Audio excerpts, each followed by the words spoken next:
20장 19절부터 읽어보겠습니다. 이날 곧 안식구 첫날 저녁 때 제자들이 유대인들을 두려워하여 모인 곳에 문들을 닫았더니 예수께서 오사 가운데 서서 가라사대 너희에게 평강이 있을지어다.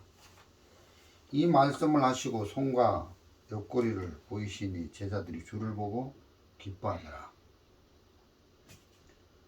이 말씀을 하시고 손과 옆구리를 보이시니 제자들이 주를 보고 기뻐하더라. 예수께서 또 가라사대 너희에게 평강이 있을지어다. 아버지께서 나를 보내신 것 같이 나도 너희를 보내노라. 이 말씀을 하시고 저희를 향하사 숨을 내쉬며 가라사대 성령을 받으라. 너희가 누죄든지 사하면 사해질 것이요 누죄든지 그대로 두면 그대로 있으리라 하시니라. 예, 좀 띄어서요. 28절부터 또 읽어보겠습니다. 도마가 대답하여 가로되 나의 주시며 나의 하나님이시로다. 예수께서 가라사대 너는 나를 본 거로 믿느냐 보지 못하고 믿는 자들은 복되도다 하시니라. 예수께서 제자들 앞에서 이 책이 기록되지 않은 다른 표적도 많이 행하셨으나. 예, 여기까지 읽어드렸습니다.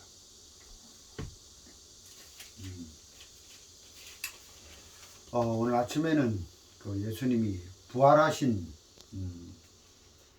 이야기를 좀 읽어드렸습니다. 예수님이 이렇게 부활하셨는데 예수님이 잡히시던 날 밤에 제자들이 다 도망갔죠. 다 도망갔습니다. 왜냐하면 예수님이 잡히셔서 십자가에 못 박혀 돌아가시는데 죽으시는데 괜히 옆에 있다가 자기들도 끌려가서 예수님과 같은 형벌을 받을까봐 예수님이 잡히시던 날 밤에 제자들은 다 도망갔습니다. 근데 도망가셔서 이제 멀찍이 서서 예수님의 행적을 보는 거죠. 아, 그날 잡히시는 전날 밤에 대제사장 집에 끌려가서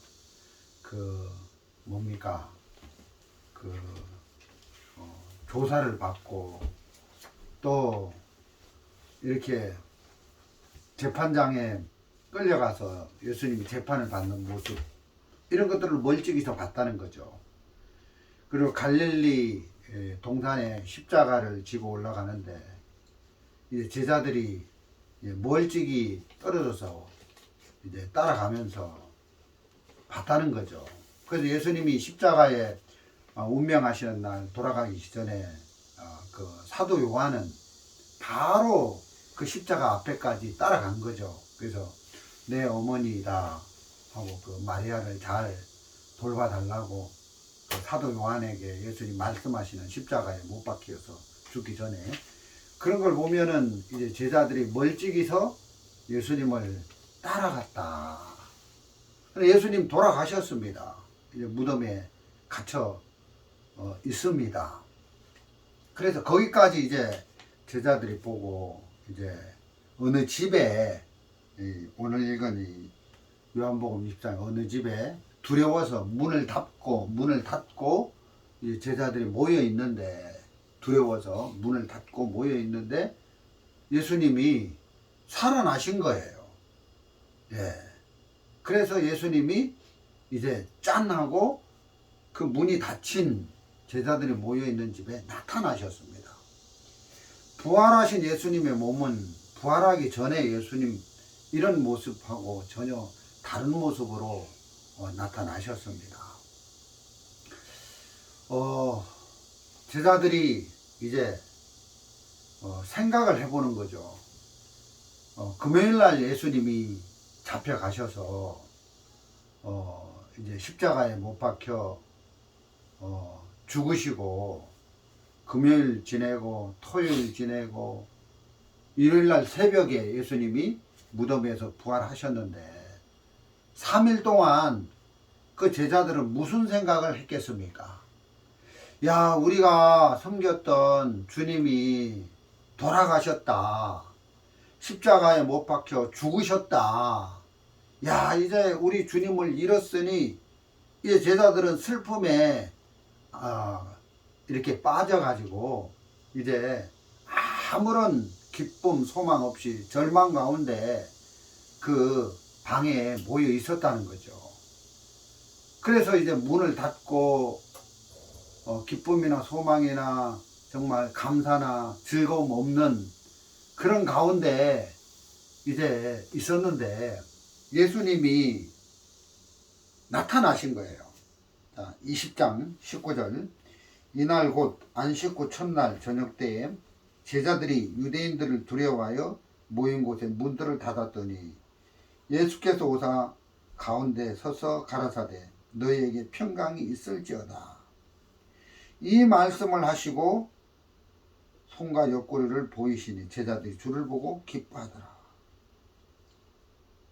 예수께서 오사 가운데 서서 가라사대. 예수님이 지금 이렇게 제자들이 모인 곳에 오셨지만 제자들은 예수님을 보고도 믿지 못했습니다.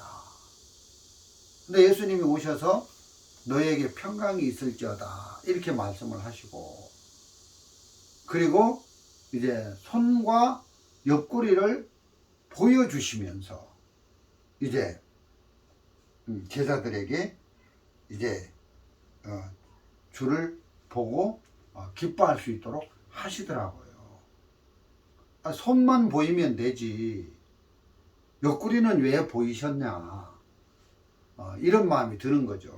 그것은 옆구리, 손은 이제 그 예수님이 돌아가실 때 그 못 박힌 손을 보여줬겠죠. 손에. 그리고 이 옆구리는 이제 예수님이 십자가에 못 박혀서 이제 그 로마 군인들이, 로마 병사들이 그 창자루로 예수님의 옆구리를 찔러서 죽었는지 안 죽었는지 확인해 보고, 그래 이제 옆구리는 창자국이 있고 손에는 못자국이 있는데 그걸 보고 제자들이 그 주님을 보고 기뻐했다는 거예요. 손자국과 옆구리를 보고 기뻐했다는 겁니다. 그러니까 예수님이 이렇게 부활하셔서 나타나셨는데 제일 먼저 막달라 마리아에게 보였거든요. 예수님이 요 앞에 읽어보면. 그런데 막달라 마리아는 예수님을 보고도 예수님인 줄 모르는 거예요. 자, 우리 19절 19장 몇 절입니까? 20장 14절. 이 말을 하고 뒤를 돌이켜 예수의 서신 것을 보니 예수신 줄 알지 못하더라. 예수께서 가라사대 여자여 어찌하여 울며 누구를 찾느냐 하시니 마리아는 그가 동산직인 줄 알고 가로되 주여 당신이 옮겨갔거든 어디 두었는지 내게 이르소서 그리하면 내가 가져가리이다. 예수께서 마리아에 하시거늘 마리아가 돌이켜 히브리 말로 라오니여 하니 이는 선생님이라. 예수께서 이제 예수님 부활하셔서 이제 맨 처음에 막달라 마리아를 만나가지고 대화를 쭉 나누는데도 이 막달라 마리아는 예수님으로 부활하신 예수님으로 믿지 못하고 동산지기인 줄 알고 또 랍오니 선생이여 이러면서 그 부활하신 주님을 전혀 알아보지 못하더라는 겁니다. 그리고 이제 그 막달라 마리아 이야기를 듣고 베드로도 막 무덤을 향해서 가고 그 베드로 옆에 있던 요한도 두 사도가 이제 그 예수님 문까지 들어갔는데 시체가 없어졌다. 그래가지고 이제 갔는데 그 두 사도들도 예수님의 부활에 대해서 전혀 믿지를 못하더라는 거죠. 믿지를. 엠마오로 내려가는 두 제자를 예수님이 만나서 한참을 이야기했는데도 부활하신 예수님을 만난 엠마오로 내려가는 슬픔 속에 잠긴 이 두 제자들도 그 부활의 주님을 모르더라. 그래서 이제 예수님이 오셔서 이렇게 제자들을 찾아왔는데 그들은 슬픔에 잠겨 있고 문을 닫고 절망 속에 잠겨 있는데 예수님이 평강을 너에게 주노라 이렇게 말씀하시는 거예요. 평강이 있을지어다. 너에게 평강이 있을지어다. 19절에 예수님 바로 나타나서 이렇게 뭘 하라, 뭐 전도해라, 뭐 복음을 전해라 이러는 게 아니라 평강이 너에게 있을지어다 이렇게 말씀을 하시더라고. 그러니까 예수님은 우리에게 뭘 하라고 이래라 저래라 일을 시키는 분이 아니고 어떤 마음을 넣어주신다는 거죠. 주님이 우리에게 없던 평안한 마음을 우리에게 넣어주셔서 그 마음을 가지고 살아갈 수 있도록 하신다는 거예요. 우리 지금 제자들에게는 평강이 없는데, 평안이 없는데 예수님이 부활하셔서 맨 처음에 그 제자들이 이제 있는 곳에 나타나셔서 이제 예수님께서 맨 처음에 하신 말이 평강이 너희에게 있을지어다. 너희에게 평강이 있을지어다. 이렇게 말씀을 하시면서 그들에게 없던 평안한 마음을 불러일으켜 주시는 걸 볼 수 있습니다. 신앙의 기본이 평강이거든요. 화평, 다른 말로 하면 화평, 평강. 신앙의 기초가 평강이고 화평인데 이 평강, 화평 가운데서 이 기초가 형성된 가운데서 이제 모든 신앙이 출발이 되는 겁니다. 사도행전 10장에 보면 베드로가 이제 복음을 전하다가 감옥에 갇혔는데 그날 밤에 잠을 깊이 잔 거예요. 옆에 있는 천사가 베드로를 깨웠는데도 모를 정도로 깊은 잠에 빠졌다는 거죠.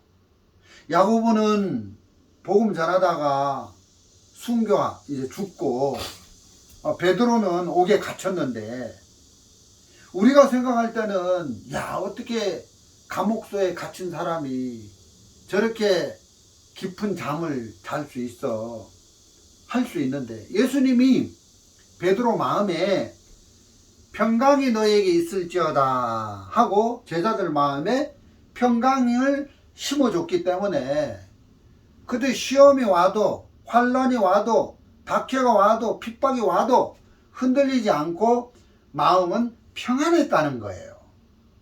그 마음이 평안하니까 잠을 잘 잘 수 있는 거죠. 잠을 잘 잘 수 있는 거죠. 여러분 저도 인생을 살다 보면은 잠을 잘 잘 때도 있지만 가끔씩 깊은 잠을 못 잘 때가 있어요. 왜 그렇습니까? 마음에 어떤 문제가 오고 답답함이 오고 슬픔이 오고 절망이 오고 어떤 이런 것들이 올 때 잠을 못 자는 거죠. 근데 예수님이 그때마다 너희에게 평강이 있을지어다. 그러면 깊은 잠을 잘 수 있는 거예요. 마음이 평안한 상태에서 쉴 수 있는 거죠. 화평한 가운데 쉴 수 있는 거죠. 여러분 평강의 반대는 뭔지 아십니까? 스트레스입니다. 스트레스. 여러분 사람들이 인생을 살면서 많은 스트레스를 받잖아요.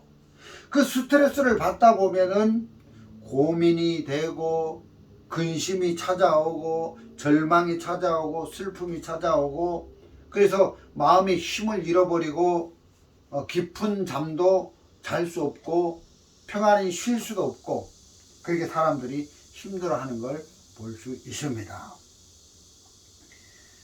여러분, 이 제자들이 문을 닫았는데 유대인들을 두려워하여 문을 닫고 이렇게 어떤 집에 모여 있었는데 한번 생각을 해보자고요. 왜 제자들이 지금 두려워하죠? 유대인들을 왜 두려워하죠?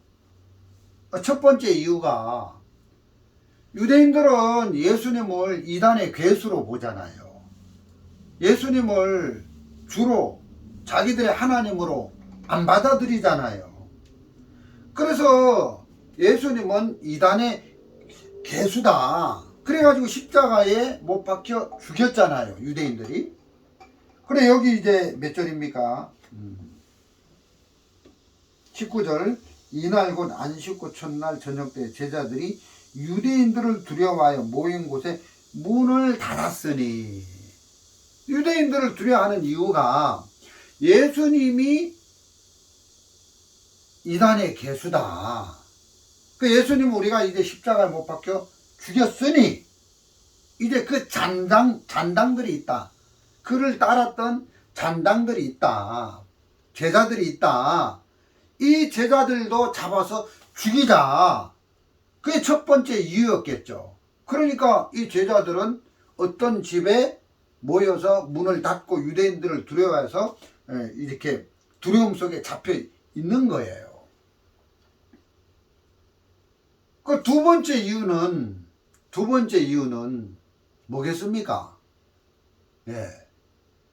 첫 번째 이유는 그렇고, 두 번째 이유는 예수님이 십자가에 못 박혀 죽고 돌 무덤 속에 장사를 지냈는데, 군인 노만 군병들이 예수님이 사라져 버린 거예요.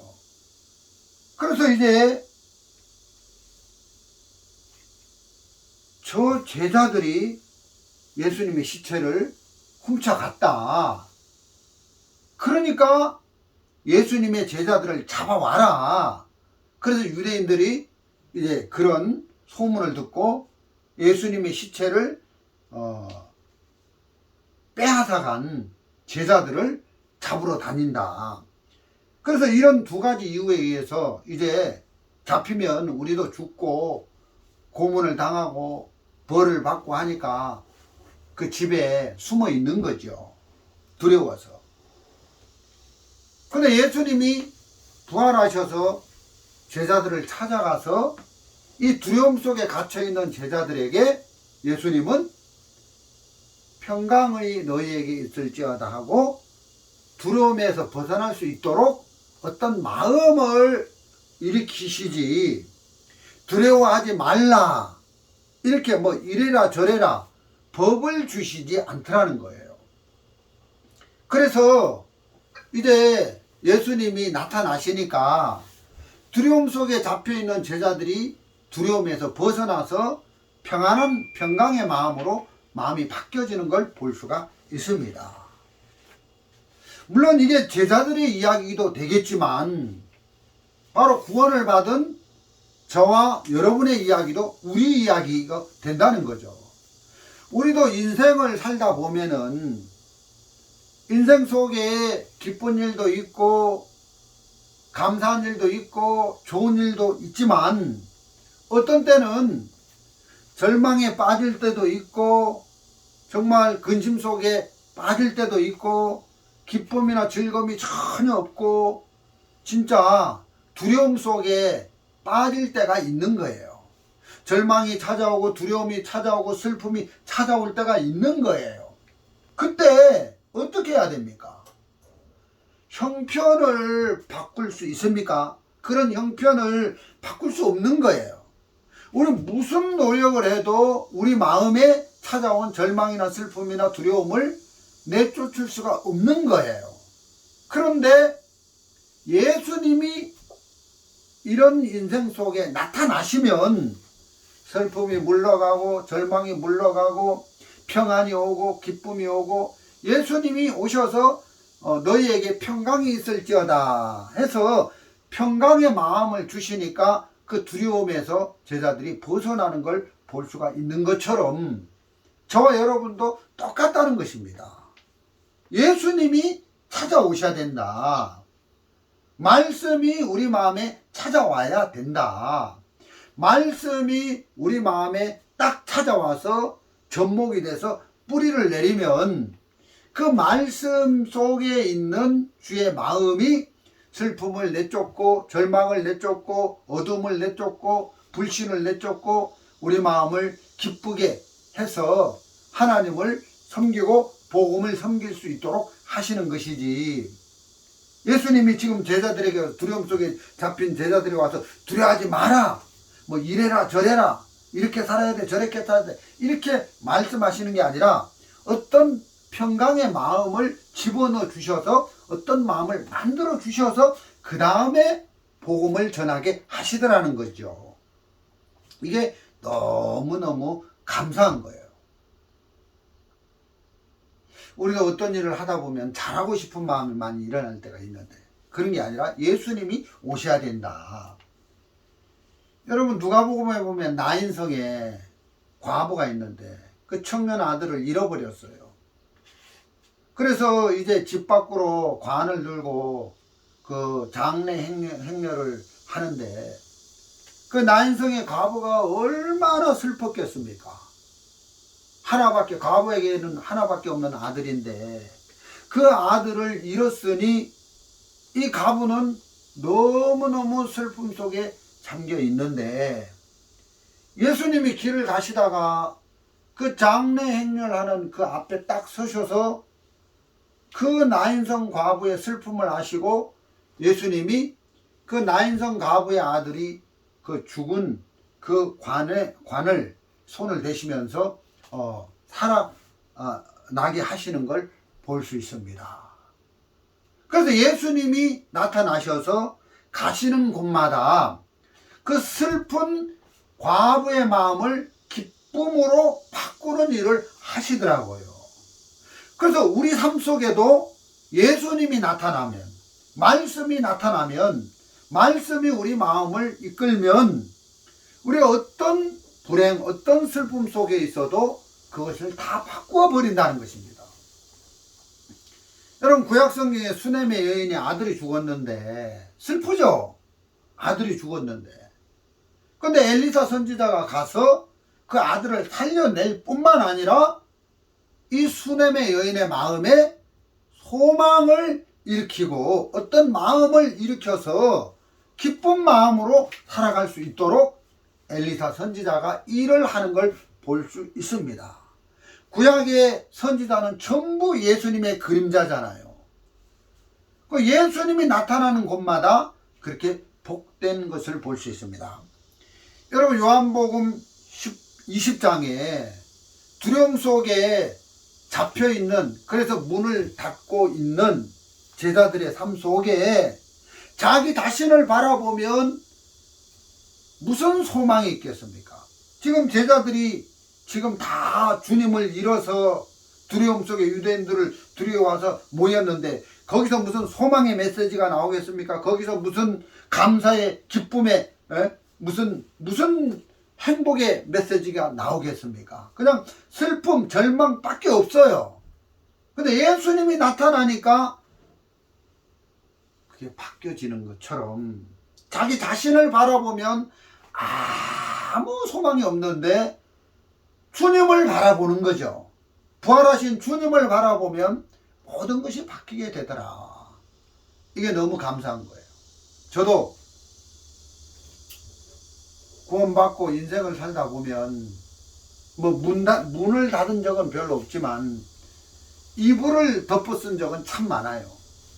야, 내 인생 끝났다. 야, 이렇게도 안 풀리나? 내 인생 왜 이렇게 꼬이나? 하고 슬픔에 담겨서 이불을 덮어 쓴 적은 많아요. 오늘 아침에도 야, 다른 데 같으면 내가 주일날 일찍 일어나서 말씀을 좀 공부하고 이렇게 성경을 좀 찾고 또 다른 분들은 말씀을 어떻게 전하나 하고 여기저기 유튜브로 또 말씀도 보고 하는데 그냥 이불도 부수고 막 자는데 엄마가 여보 당신 안 일어나? 하고 깨우더라고요. 그래 어젯밤에 막 슬픔 속에 잠겨가지고 소망이 안 생기더라고.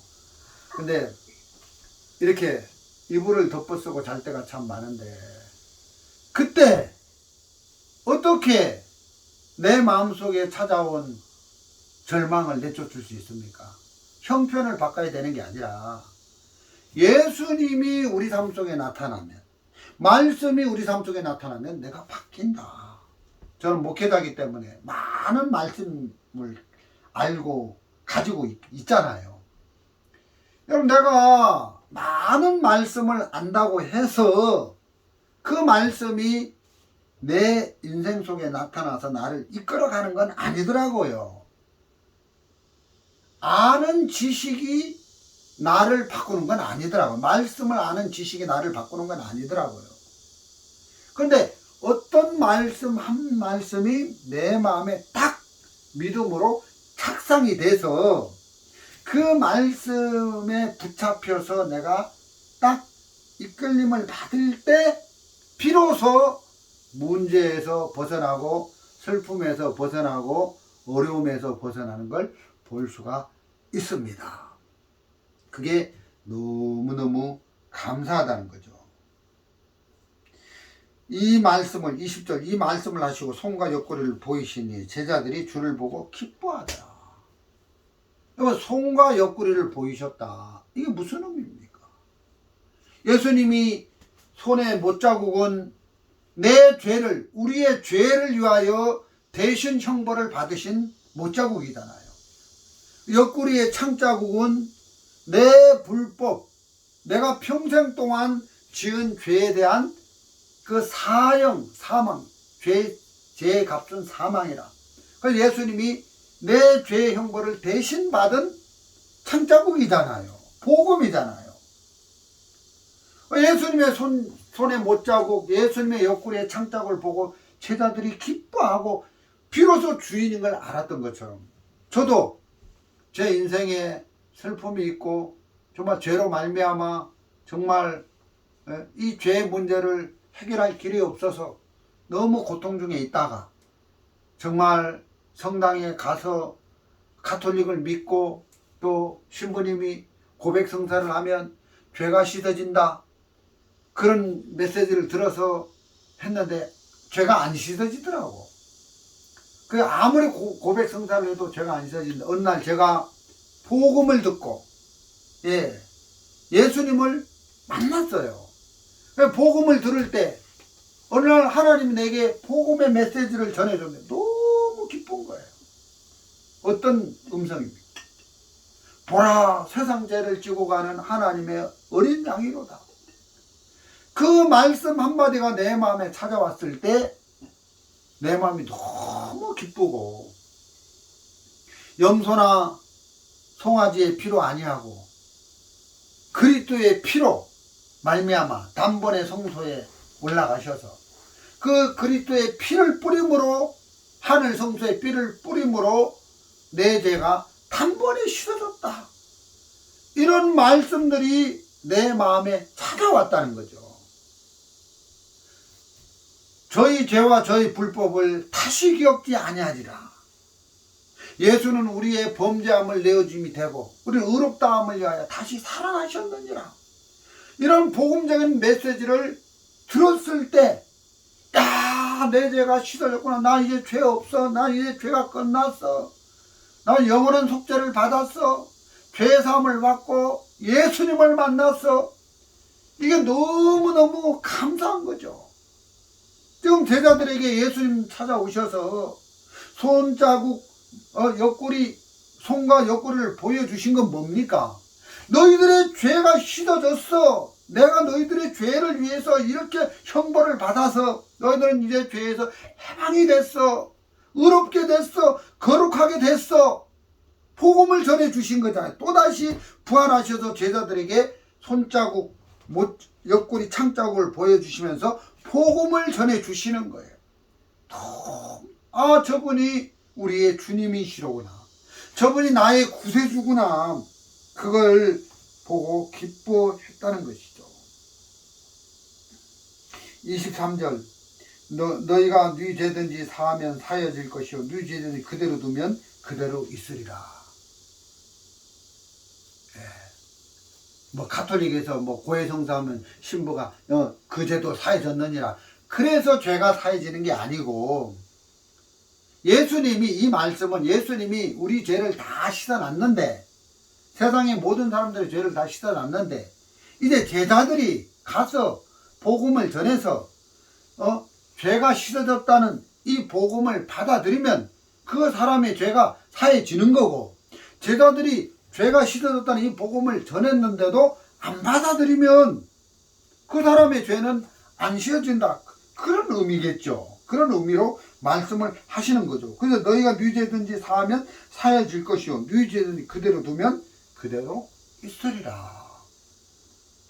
그래서 이 제자들은 이제 이 복음을 전하러 나가는 거예요. 21절 예수께서 또 가라사대 너희에게 평강이 있을지어다. 아버지께서 나를 보내신 같이 나도 너희를 보내노라 하시고 성령을 넣어주시고, 그래서 하나님이 예수님을 이 세상에 보내는 것처럼 예수님도 제자들을 보내신다. 그럼 예수님이 가서 복음 전해라 이래라 저래라 하기 전에 어떤 마음을 불러 일으켜서 복음을 전하게 하신 거예요. 평강을 넣어주시고, 평강이 없는 제자들의 마음에 평강의 마음을 넣어주시고, 그래서 신앙이라는 것은 우리가 율법적으로 의무적으로 이렇게 저렇게 해라 해서 하는 게 아니라 주님이 마음을 만들어 주셔서 하는 것이다. 사랑해야지가 아니고 사랑할 수밖에 없는 마음을 주님이 우리 속에 만들어 주셔서 그 주님이 만들어 주신 마음으로 사랑을 할 수 있는 것이지, 사랑해라 사랑해라 법에 의해서 사랑할 수 있는 건 아니라는 겁니다. 제가 옛날에도 자주 얘기했지만은 사랑하는 애인 집에 가서 일하는 거, 그거 고통이 아니라 즐거움이잖아요. 사랑하는 애인 집에 가서 그 애인을 위해서 막 애인이 막 못하는 일을 막 하고, 뭐 애인이 이사하는데 이삿 좀 날라주세요 하면 그게 막 마음에 막 고통이 되고 막 대충대충 하고 하겠습니까? 사랑하니까 마음이 막 일어나서 막 하고 싶잖아요.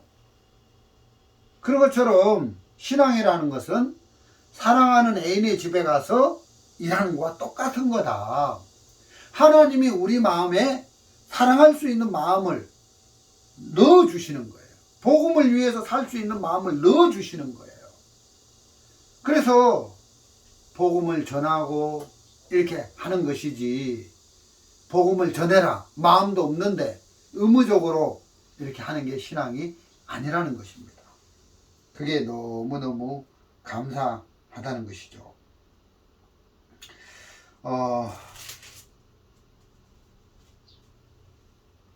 28절 봅시다. 도마가 대답하되 가로되 주여 가로되 나의 주시면 나의 하나님이시로다. 29절 예수께서 가라사대 너는 나를 본고로 믿느냐 보지 못하고 믿는 자는 복되도다 하시니라. 보지 못하고 믿는 자들은 복되도다 하시도다. 도마는 그 제자들이 모여있는 그 방에 예수님 나타나셨을 때 안 계셨어요. 그래서 8해가 지나서 다시 이제 제자들이 집안에 있을 때 도마도 거기 함께 있었는데, 그때 예수님이 나타나셨는데 도마는 예수님을 보지 않고는 도저히 믿지 못하겠다. 그래서 27절 도마에게 이르시되 내 손가락을 이리 내밀어 내 손을 보고 내 손을 내밀어 내 옆구리에 넣어보라. 그리하고 믿음 없는 자가 되지 말고 믿는 자가 되라. 그래서 예수님이 그 옆구리에 손을 넣어봐라 하고 창자국과 못자국을 보여주시면서 했다는 거죠. 그래 이제 이 도마가 그 예수님을 보고 나의 주시여 나의 하나님이시로다 했는데, 그때 예수님이 하신 말씀이 나를 본고로 믿느냐 보지 못하고 믿는 자들이 복되도다 하시도다. 우리 시대, 이 시대는 예수님의 창자국 목자국을 보고 믿는 시대가 아니에요. 그럼 어떻게 믿습니까? 우리는 제자들, 2000년 전 제자들은 보고 믿었는데, 이 시대는 보지 않고 믿는 자들은 복되도다. 그럼 어떻게 보지 않고 믿을 수 있습니까? 이 시대는 들음으로 믿는 거예요. 들음으로. 성경에 들음으로 믿는다고 되어져 있는데, 로마서 10장 11절입니까? 한번 보겠습니다. 로마서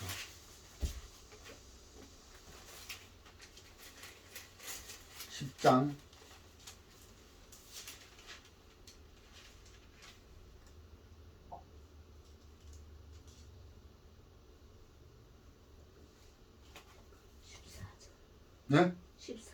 14절입니까?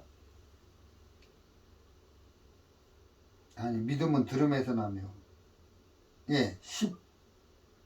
15절. 그러므로 믿음은 들음에서 나며 들음은 그리스도의 말씀으로 말미암았느니라. 그러니까 지금 오늘날 이 시대는 보고 믿는 게 아니라 들음으로 믿는 거예요. 들음으로. 하나님의 말씀을, 복음을 들음으로. 우리는 불행하다. 예수님 시대에는 예수님 부활하셔서 이제 제자들에게 나타나셔서 그 못자국과 창자국을 보고 예수님 믿었는데, 우리는 그 예수님 시대에 못 태어나가지고 예수님 볼 수 없어서 참 안타깝다. 이런 사람 있습니까? 보고 믿는 거는 신앙이 아니에요.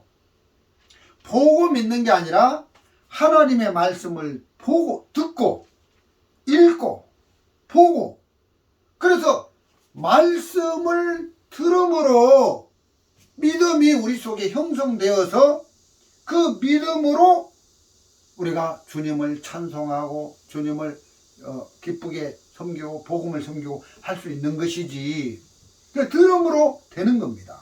들음으로. 그래서 골로새서 1장 6절에도 이런 말씀이 있습니다. 골로새서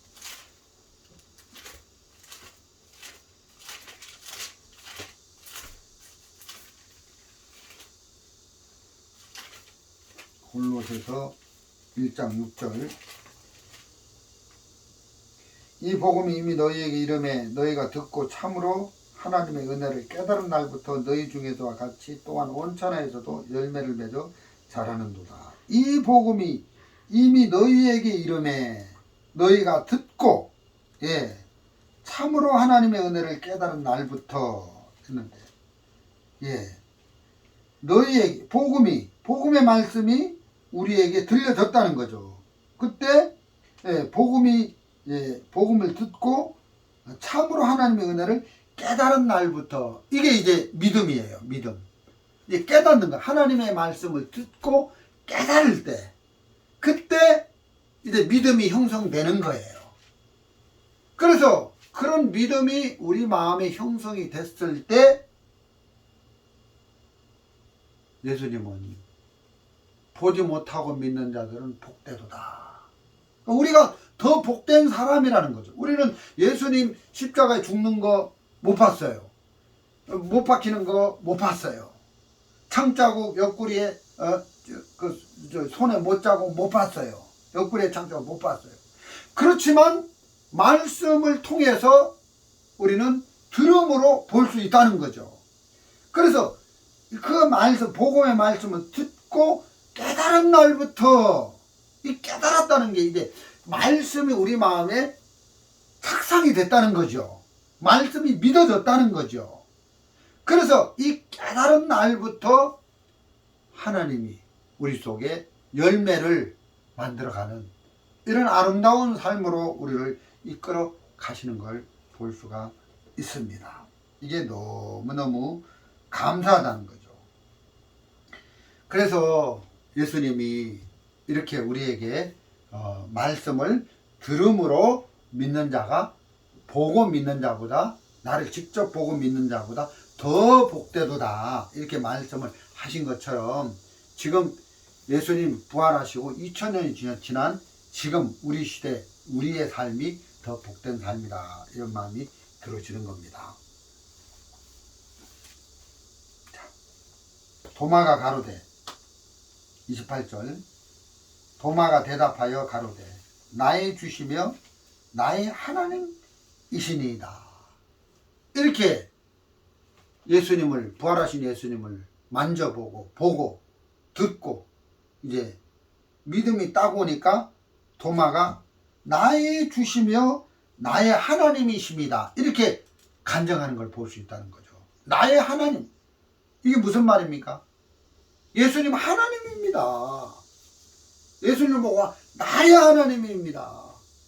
이 말은 예수님은 천지를 창조하신 창조자입니다. 하나님이 창조를 했잖아요.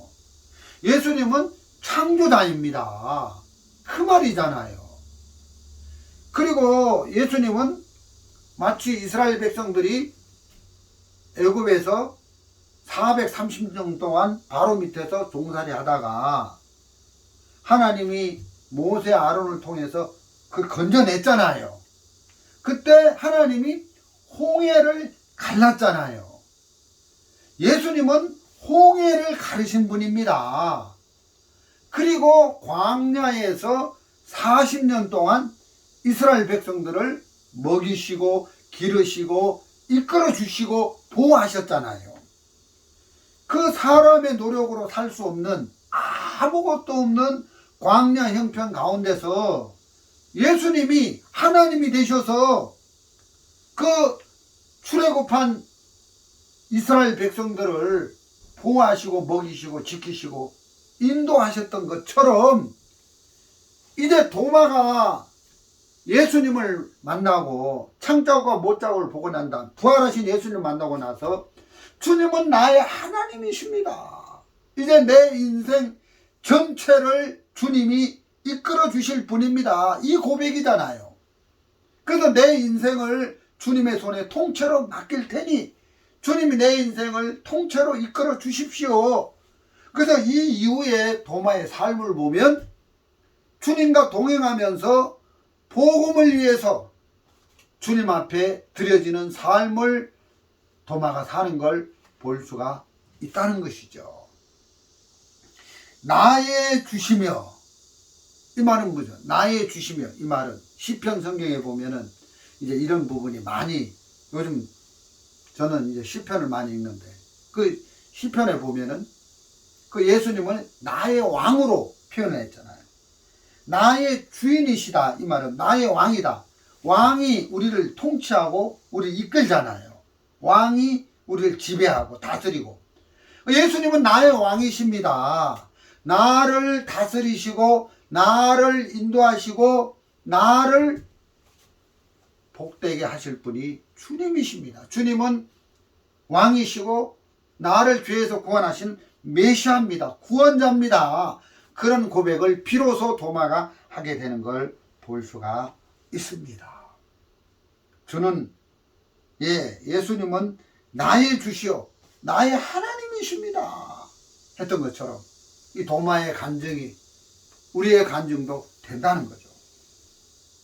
그래서 이제 그 27절에 예수님이 제자들에게, 그 도마에게, 내 손가락을 이리 내밀어 내 손을 보고 내 손을 내밀어 내 옆구리에 넣어 보라. 그리하고 믿음 없는 자가 되지 말고 믿는 자가 되라.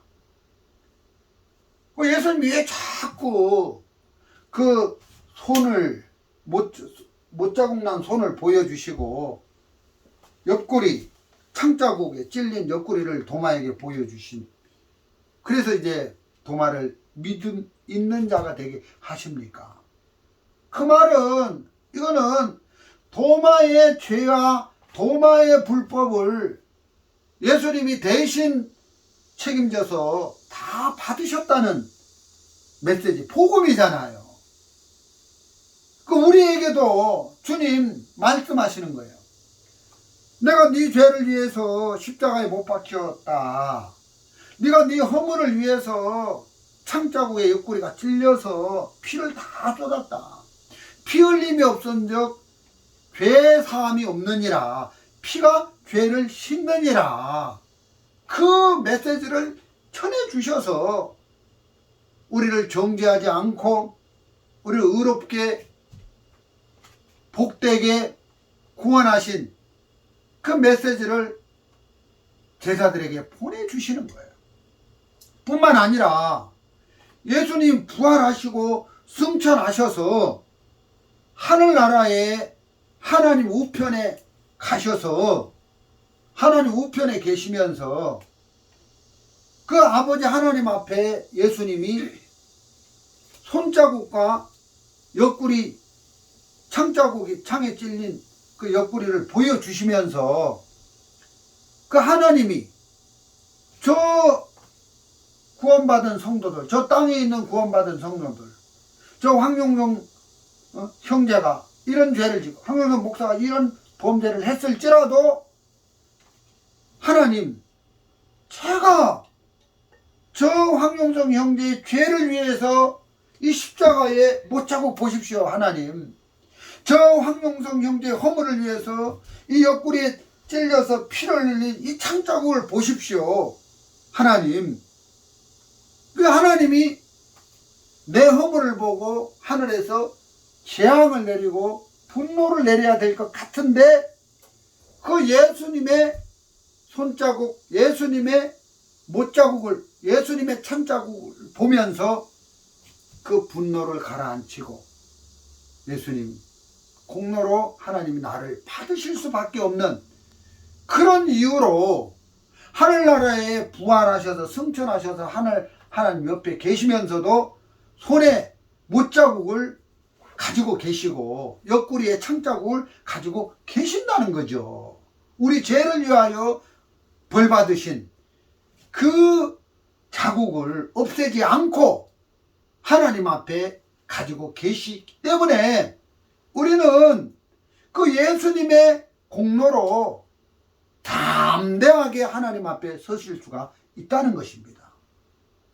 뿐만 아니라 여러분 로마서 3장 8장 34절에 보면 이런 말씀이 있습니다. 한번 보겠습니다. 로마서 8장 34절. 누가 좀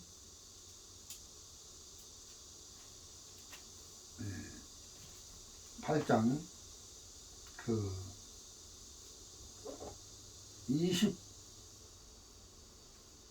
6절입니다. 죄송합니다. 이와 같이 성령도 우리 연약함을 도우시나니 우리가 마땅히 빌 바를 알지 못하나 오직 성령이 말할 수 없는 탄식으로 우리를 위하여 간구하시느니라. 또 하나님이 예수님이 부활 승천하셔서 하나님 옆에 계시면서 우리를 위하여 성령이 간구하는 것처럼 예수님도 우리를 위하여 간구하고 계신다. 왜 예수님이 우리를 위하여 하나님 앞에 간구하시고 성령께서 왜 우리를 위하여 하나님 앞에 간구하시겠습니까? 우리가 구원을 받아도 연약하니까.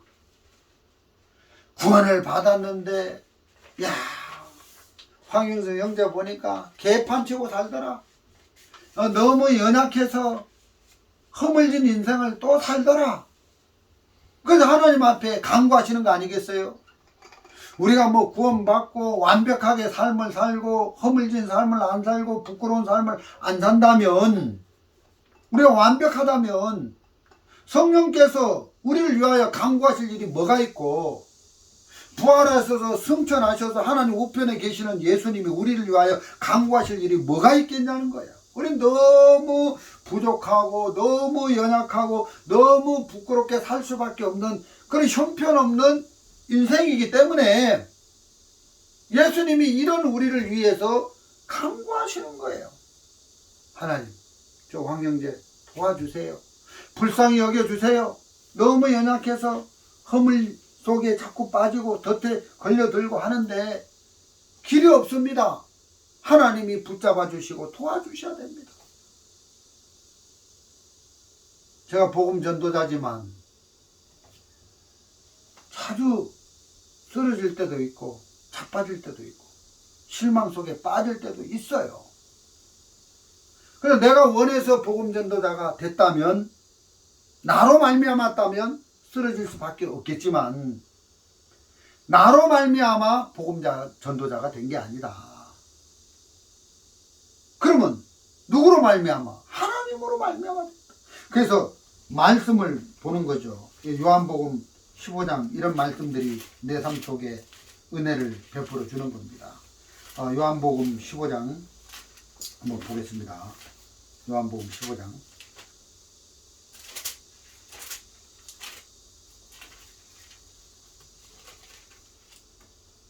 16절.